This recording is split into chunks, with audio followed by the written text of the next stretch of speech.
मैं छोटा सा था 1980 में प्रियंका और मैं घर में लेई बनाते थे, रात को निकलकर पोस्टर चिपकाते थे। चुनाव समझता हूं, 20 साल से मैं स्वयं चुनाव लड़ रहा हूं।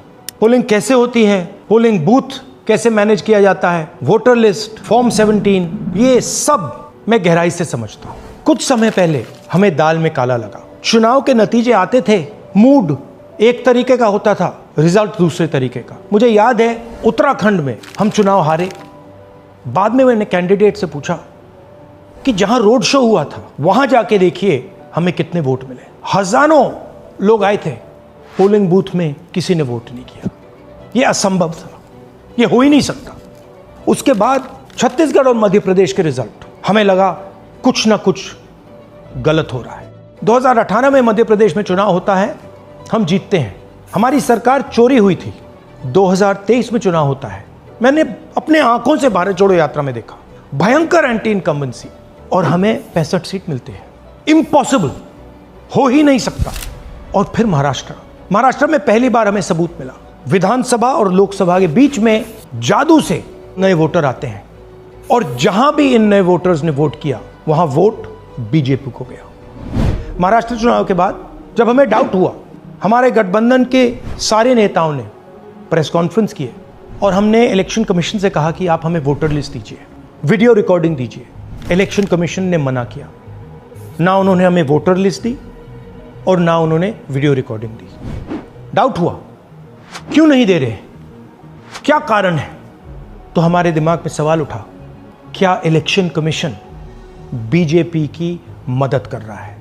क्या इलेक्शन कमीशन ही इलेक्शन को चोरी करवा रहा है? इसके बाद हमने एक टीम सेटअप की और हमने उन्हें कहा कि आप जाइए, एक कंस्टिट्यूएंसी में जाके ढूंढिए, सच्चाई ढूंढिए, किस प्रकार से चीटिंग की जा रही है, किस प्रकार से यह काम किया जा रहा है और कौन कौन इस काम को कर रहे हैं। सबसे महत्वपूर्ण बात यह है कि इलेक्शन कमीशन डिजिटल डेटा नहीं देता है, फिजिकल डेटा देता है। मतलब लाखों कागज में वोटर लिस्ट दे देगा, मगर डिजिटल वोटर लिस्ट किसी को कभी नहीं देता है। क्यों नहीं देता? कारण क्या है? कारण है कि अगर डिजिटल डेटा मिल जाए तो इलेक्शन कमीशन की सच्चाई पूरे देश को पता लग जाएगी। हमने टीम को बताया, मैंडेट दी कि आप जाके चेक कीजिए, आप 5-7 सीटों पे पता लगाइए कि चीटिंग हुई, और अगर हुई तो कैसे हुई। टीम ने हमें एकदम बताया कि 5-7 सीटों पे काम किया ही नहीं जा सकता। क्यों? मैंने उनसे पूछा क्यों नहीं किया जा सकता। उन्होंने मुझे ये कागज दिखाए। ये जो कागज हैं, ये एक लोकसभा के कागज नहीं है, ये एक विधानसभा के कागज है, और इन कागजों को हमने मैन्युअली सॉर्ट करना पड़ा।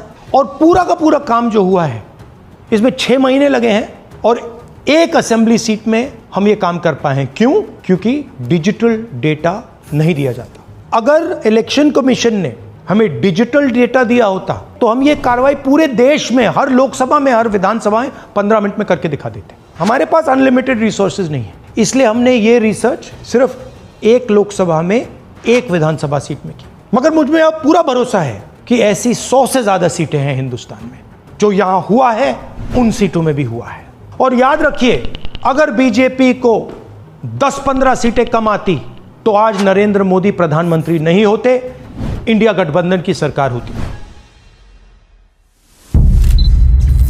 जांच ने 5 तरीके की चोरी पकड़ी है। डुप्लीकेट वोटर, जिसका मतलब एक वोटर के नाम वोटर लिस्ट में अनेक जगह आ रहे हैं। फेक एड्रेस, मतलब एड्रेस है ही नहीं या फिर house number 0। Bulk voter in single address, मतलब एक छोटे से घर में 40, 50, 60 लोग रह रहे हैं। इनवैलिड फोटोज, छोटी सी फोटो है या फिर फोटो ही नहीं है, और वो जो छोटी फोटो है वो दिखती भी नहीं है। कौन है, किसका चेहरा है, नहीं पता लग सकता। Misuse of form 6